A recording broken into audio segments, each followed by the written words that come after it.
Let me clean my glass. So, Hello, everyone. Listen to the Queen of Show Talk, Angela Butler. The interview is Director Jennings of the NAACP in Oaklossa County. He's the director. He's the fourth president in Florida of the NAACP. What he's going to be talking about today are the things that the NAACP is doing, and also the mission of the NAACP. How you doing this morning, NAAC President Jennings? good morning. It's showtime. I am great. I am great. That's good, sir. That's good, sir. Hold Um, on. Let me turn my light on. I'm not sure if I've got a dark shadow because of it. Hold on.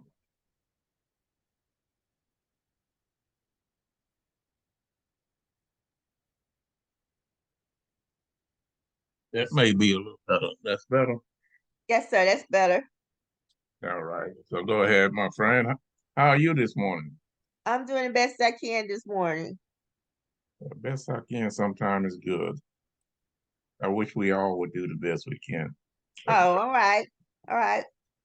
The reason, okay, you said that you wanted one of the first things you want to talk about was the mission of the NAACP. I do indeed, because I find myself in the capacity of immediate vice president. Let me just be clear on where I stand today. I am the immediate vice president of the Oaklossa County Branch 5633 here in Fort Walton Beach. I'm now serving as the first vice president to President Sybil Williams. I'm also a present fourth vice president to the Florida State Conference, which is the state of Florida. I'm also the Environmental Climate Justice Chair for the state of Florida. So I find myself all over the place and staying pretty busy with so much going on in the world today. So much going on as it relates to, first of all, environmental justice, and that's a big elephant in the room, but we won't get into that too much this morning. But I also interact with a lot of people and I ask a lot of questions, and they have a lot of questions to me, and I find myself wondering what is it that we are not doing good. Okay, I'm talking about we in the leadership of NAACP. What is it that we are not doing to convey to our constituents, our local people, the people that we interact with? Because a lot of them seem to don't understand the mission of NAACP. And they often say to me, what is the NAACP doing today? Or is it the NAACP relevant today as it was back when Martin Luther King and John Lewis and all of them was on the front line marching for change? I often say if we as the local leadership, state leadership are not doing enough to enlighten our people to the mission and to the effort and to the thing that's going on with the NAACP. I don't want to take up a lot of your time this morning on that, but I do want to touch on that a little bit. And I want to touch on something else too that we all need to get involved. I know we watch TV a lot, we listen to the news a lot, and we know what our governor is trying to do to everybody in the state of Florida. And he hopefully, if he's successful to be president, to take some of that same ill to the nation. Other states would be affected by what Governor DeSantis do or don't do in the state of Florida. So we have to do our part to make sure, well, I can't say to make sure he's not um, elected as president because we are a nonpartisan organization and we don't endorse or we don't talk to candidates. We only talk about issues. We talk about issues all day, all night. You know, we are nonpartisan, but we are not non-issues. And I think that's why people get this thing kind of twisted sometimes, saying everything they think we do oh, you're a nonpartisan, so you can't do this, or you're nonpartisan, you can't do that. Well, we can do whatever the issue is that affect us and our people at the local, state, and national level. And we can work with different people, partnership with different people. We don't collaborate with people oftentimes, but we do have several partners that we work with to help get this mission done. We can't do it alone.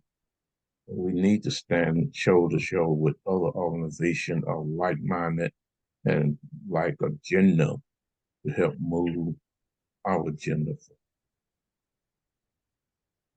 So if you will, Madam Butler, let me just highlight a couple of things to kind of bring to light what I'm trying to say, okay? Yes, sir. When people say to me, what is the NAACP doing today? They looking at what's right in their face. You got to have a broader scope. You have to know that NAACP is either agitating or litigating. If they're not litigating, they're agitating. If they're not agitating, they're litigating. They always in the courts working on behalf of all the people. There is a whole list of resolution that has been either in the court system, working its way through the system, or that have been passed. But we do have lobbyists in Tallahassee. I'm talking about at the local, at the state level. Our lobbyists work for us 24/7 to try to pass resolutions and try to pass laws, and those things that even that we didn't put in, they try to keep us abreast of some of those issues so that we can move in a more powerful way, if you will. So, as you know, my good friends, the state of Florida has initiated and carried out this thing called the um, the advisory, the state advisory, right? The travel advisory. You heard of the travel advisory, right? Yes, sir. I interviewed with Saba Williams about it. Right. The travel advisory, I would say, picking back on the back of what Sabu said already, and without spending too much time with, really got a lot of people thinking. It really touched a lot of people, not only in Florida, but also international. I will tell you that I got calls from California saying, hey, I hear about this Florida, not Mississippi, Georgia, Alabama, but Florida travel advisory and what y'all are trying to do down there in Florida. We was thinking of coming down there on vacation, but maybe we should not. Should we not come? Should we come? So since it is an advisory, it's not a boycott, right? So we say, look, we just want you to be aware. Want you, if you believe in what we believe in, and then surely you come, but just be aware of who you're dealing with and what you're dealing with. And I think they perhaps came to, but then they came with this thing in mind that there's a lot of stuff going on in Florida that shouldn't happen, right? I to Hawaii just got back off of my vacation. People over in Hawaii was asking me about the Florida State Advisory issue that they have on. He heard it even in Hawaii. So this thing had a wide reaching effect. Now, to bring it a little closer to home, uh, Governor DeSantis had put out all these things, and you guys, I'm sure you heard about a lot of the bills and a lot of the laws that's in effect right now. And just to highlight a couple of those, okay. The HB 7050, which had to do with the election laws, right? HB 1718, immigration laws. HB 543, concealed carry laws. HB1, school choice. And that's just four of the things that's really that our governor not trying, it is actually passed. These laws are passed already. As of 1 July, we are confronted with how we do our election. We are confronted with third-party voters registration. We are faced with heavy fines if we violate the laws that he put in place that will affect our voter registration.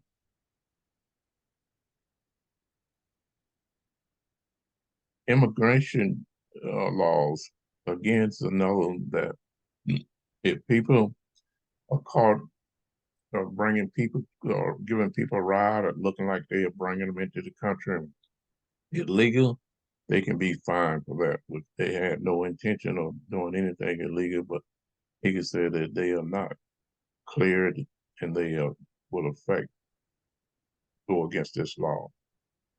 Concealed weapon. I have a concealed weapon. I've been having it for I don't know how long. I'm ex-military and I went through all of the background checks and all the things that's required to get a concealed weapon and try to handle that responsible. And we understand that everybody have a right to have a weapon, but you should make sure that you go through all the necessary checks because some people maybe don't deserve to have a weapon because of their mental state or whatever that might be, just like we just had that shooting here a couple of days ago. But Florida, just Florida now, have opened up the door wide to say that everybody can have a weapon, a concealed weapon, and they don't need a concealed carry permit.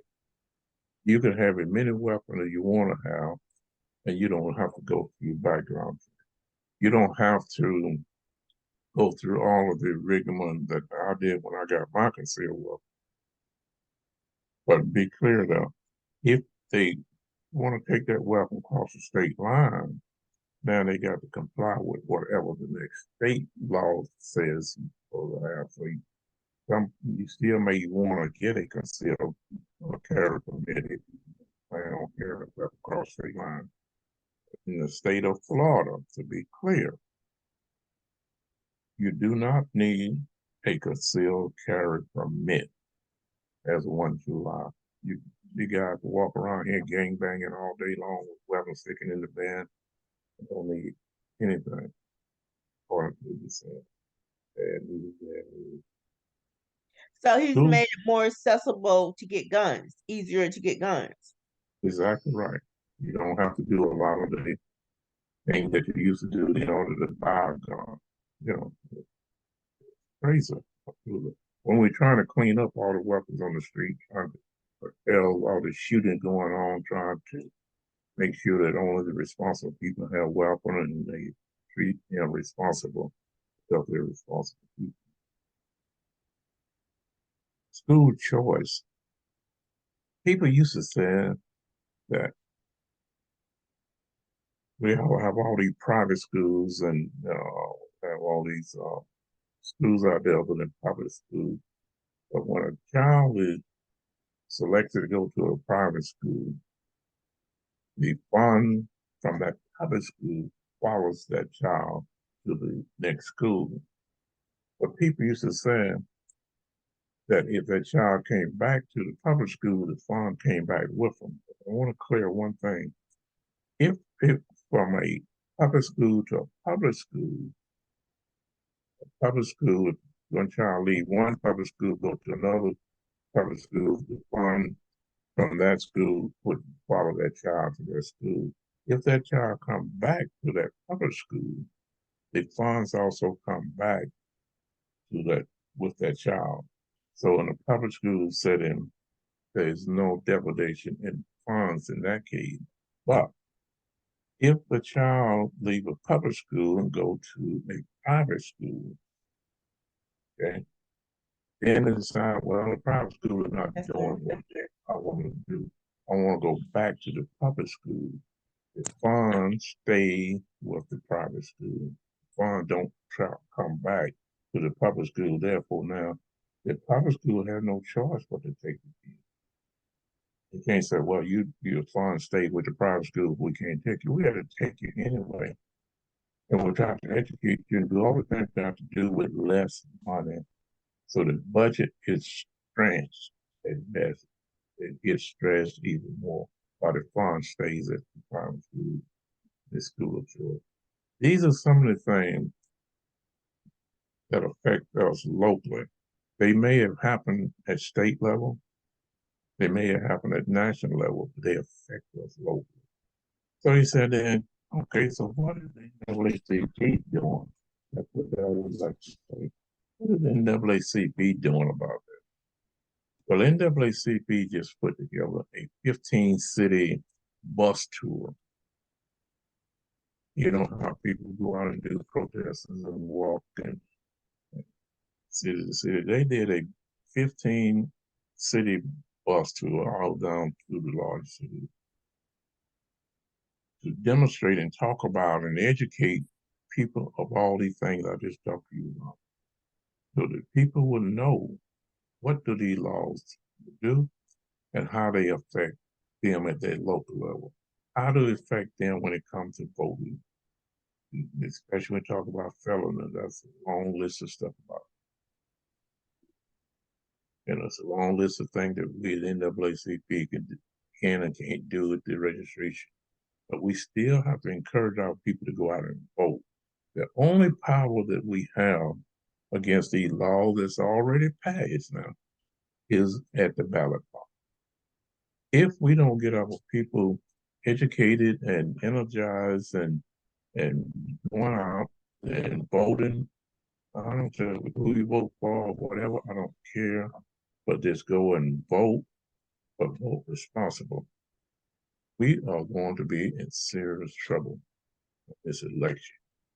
So we need to make sure that our people are energized and motivated when we start talking about election and this Senate Bill 7050, when we start talking about SB 266, the higher education, or we're talking about school choice, we're talking about concealed weapon.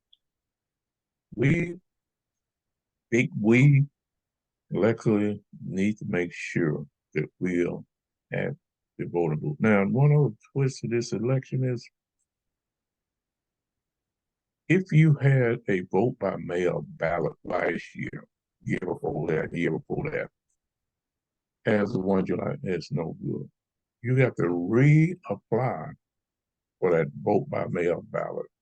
Nobody can't do it for you. You have to do it. I think if you're immediate family, you may can get the form and the petition. But everybody needs to reapply if they plan on doing vote by mail ballot. But even if you don't do vote by mail ballot, go vote. That is the most crucial thing that I can think of. And all of this stuff I'm talking about costs a lot of money. They said that the state budget, Florida state budget, SB 2500. I didn't make this up. This is what they got published. The state budget is $116.5 billion budget, the largest budget in the state history. That Desantis is put in place to do all of this stuff. In my opinion, a lot of it's illegal. It's sure not in the favor of Black and brown people, right?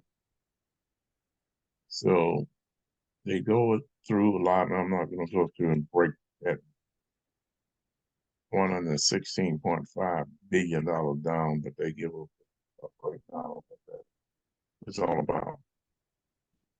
But third party registration, vote by mail ballot, it affects us, and we have to be careful how we approach this thing, but we need to stay engaged.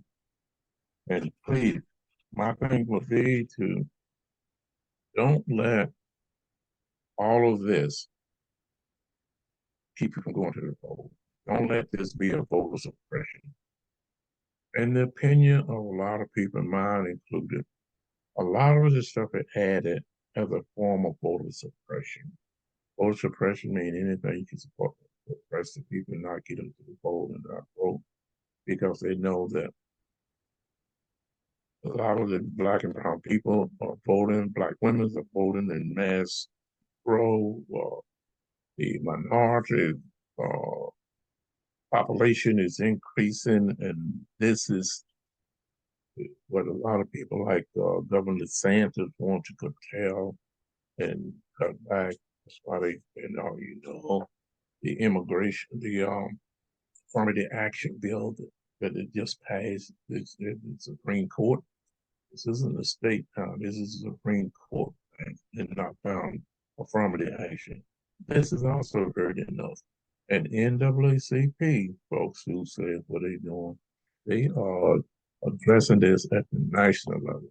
They are confronting this, and this is not the end of the story, because you hear that the affirmative action and the abortion laws that have been struck down and all of this, and you thinking this is the end of the road or end of the story. It's not.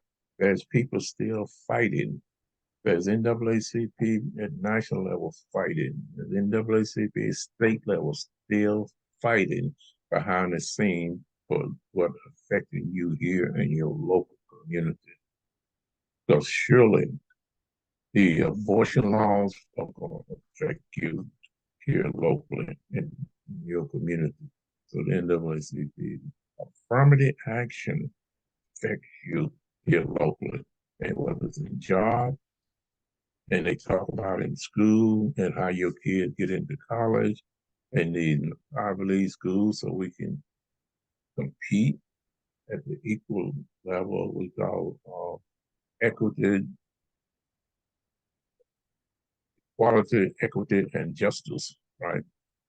So if you don't get an opportunity to learn at that level, equality, equity, and justice, we will always be behind, right? If we don't have access, what we fail to have is access. Not that we're not as smart, and sometimes smarter than a lot of people get into these Ivy League schools. We can't get in.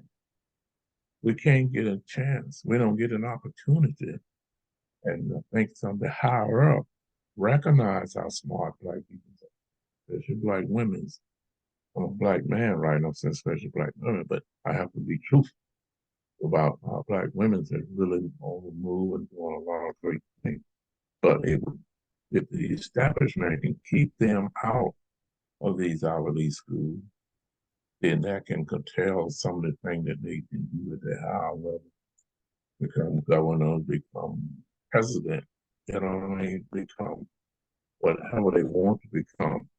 And we have a lot of Black people in position, but they're far few as when you make a comparison to the other race. And we sell ourselves short when we say we are not as smart as the other race. What we are equal or better in as far as some education, but we don't have access to.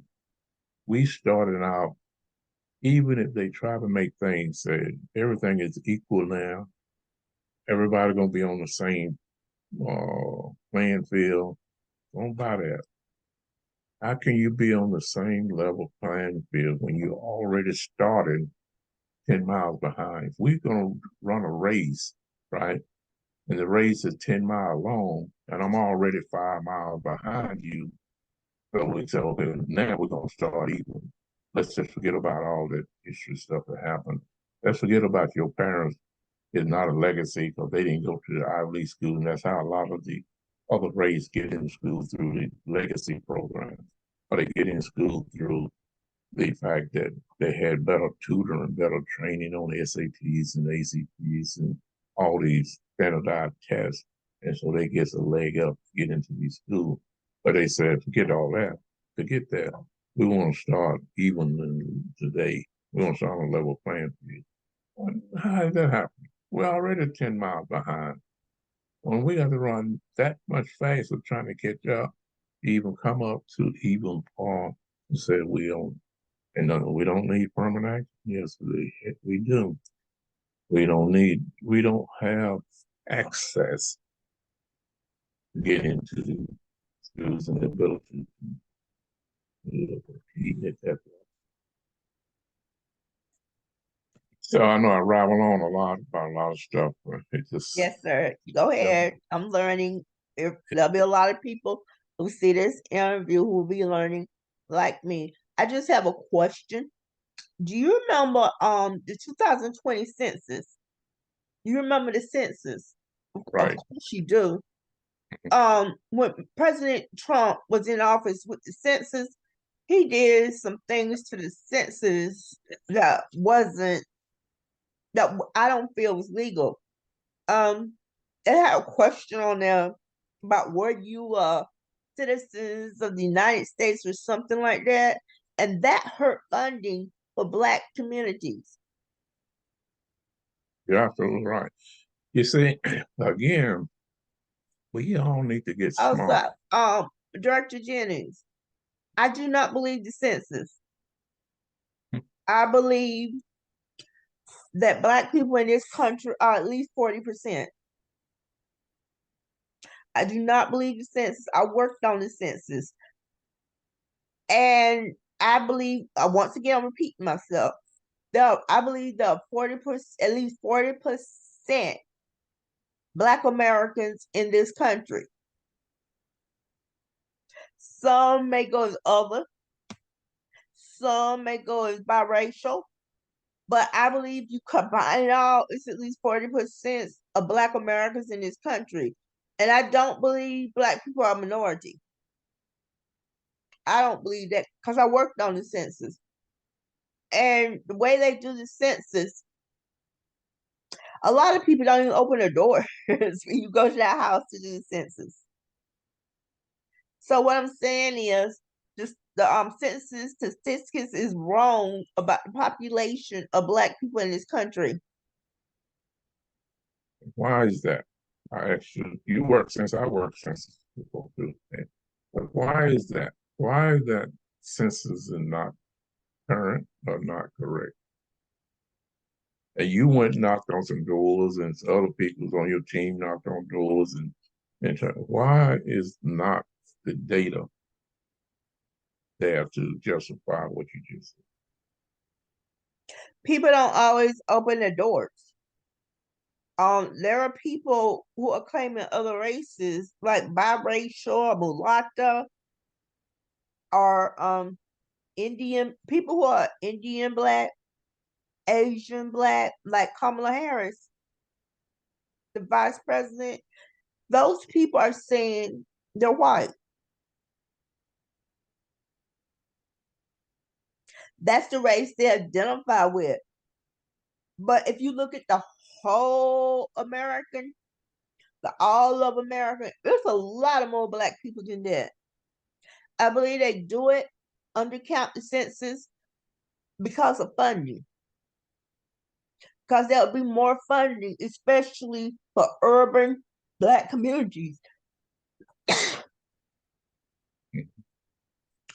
I will say to you, and also, The way they do it is Black people don't realize the importance of it for funding for their Black areas, their Black neighborhoods, their Black communities. mhm. They don't realize the importance of the census. So when they don't open the doors, um, they hurting themselves really. And with the way President Trump did it, with that census questions about immigrants, were you a United States citizen? That hurt too, but I believe they outlawed that. I'm not sure what happened as a result of it, but I do understand what you're saying. A lot of our people don't understand the importance of census. They don't understand the ramification of what census is used for later on in employment and housing and funding all these other things that goes along with the census, and a lot of things is taken from that census, like 10 census, 2020 census every 10 years. They pick another census, and that census drives a lot of what happened in your neighborhood, in the Black and Brown neighborhood. And I said that to say the marginalized people. Now we talking Black people, brown people, Hispanics, and all else. And a lot of them won't open the doors because they're illegal and more people in that household than they claim in that household. So they don't want you to know that they are living 2 and 3 family deep in that household, right? Or they got some other thing going on. But then they turn around and don't understand why we're not getting our fair share of community development money. Why we're not getting our fair share of food money? Why we're not getting our fair share of welfare money?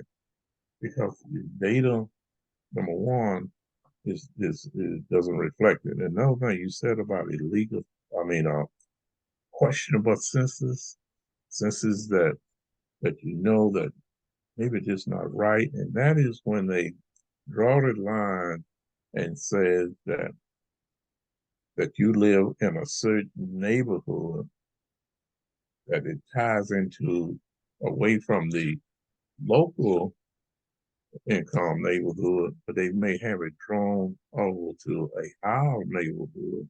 That now the census says the average home in your neighborhood is $500,000.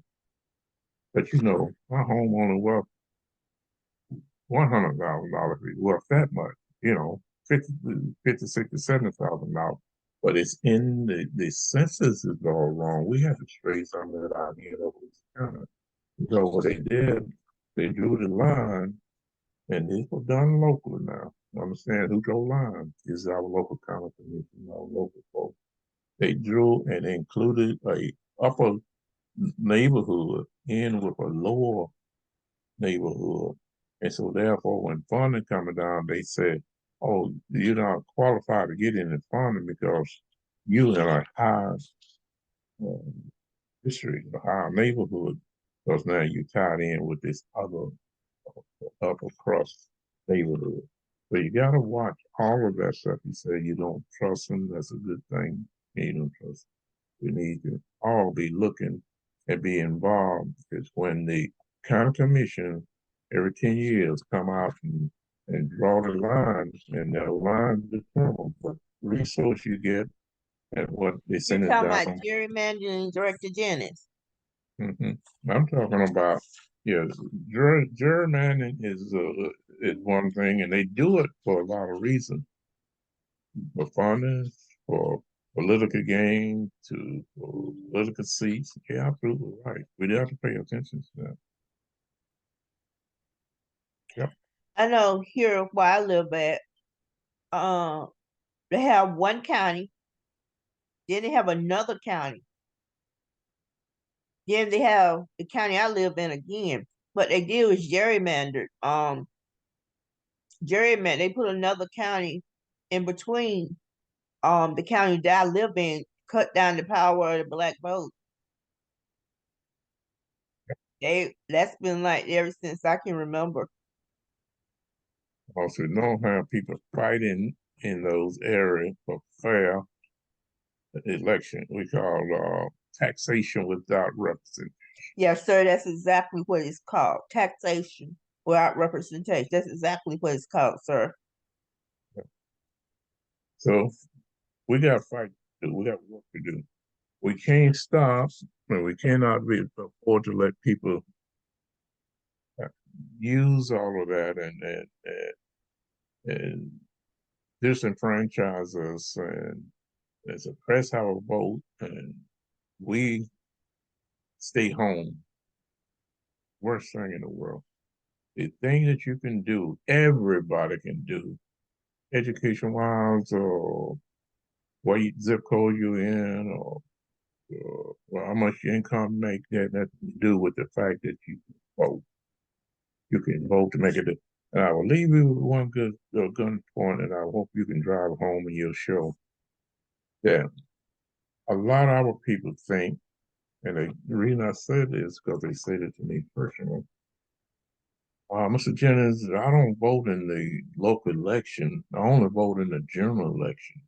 Because if people did local election, do what they want to do anyway, so I don't bother with the local election. Only vote at the general election. That is the most profound misstatement that I ever heard.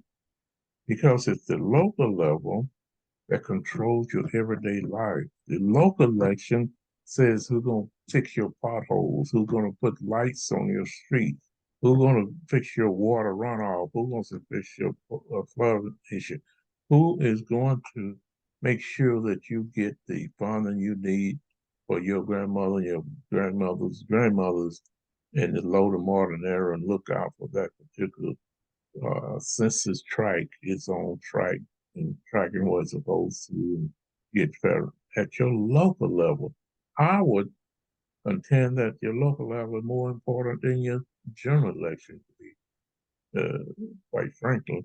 And we have people say, I only vote at the general election. Most of the time, at that level, truly, that's the president and at the executive branch, and they do a lot of things. But they don't even know who you are. Local people know who you are. Local people more accountable. Local people is the one that you're going to see on a daily basis to make your life. So please tell your people to vote, vote, vote. But vote election. Most local, most cities, most states, local election is maybe 18, 20% of the population. 25 at best of the population during local election. It should be more like 60, 80%. I'm not looking for 100%, but I'm looking for a fair representation of people getting out and vote at the local level. Vote whichever you want, Democrat, Republican, Independent, whatever vote. Raise your voting block to 60, 80%. Then you get better representation. You get more funding coming into your neighborhood. You get your streets, your lights, your water, your sewage, your whatever bad. Pay attention to all the local boards, with county commission board, city council board, this board, that board, and go to those meetings. Make sure that your black face is in the meeting and that you represent it and you got something to say and use your voice. Say, look, walk on my street. Every time it rains, it floods up in my yard. Why is that? And when I drive my driveway, it's dark and I don't have a street light to light the way to my driveway. It had nothing to do with Biden and Trump. It has to do with who you voted, the local and state level. All right, Mrs. Jennings. I'm going to conclude the interview. Thank you for your time, sir. Thank you for your intellect and your leadership. Appreciate it. Thank Always you for trying your to service, work out. sir. Thank you for your work. Have a good day and enjoy your Independence Day tomorrow. You too, Mr. Take Jennings. You too, sir. take the day off and relax and enjoy. Thank you, sir. You do the same. Thumbs up. Thank you for coming on the Queen of Show Talk, Angela Butler. Thank you for educating. Thank you for informing. I just got one small question of what is happening to the gentleman that was shot, and I believe in Fort Walton or Defendant Springs.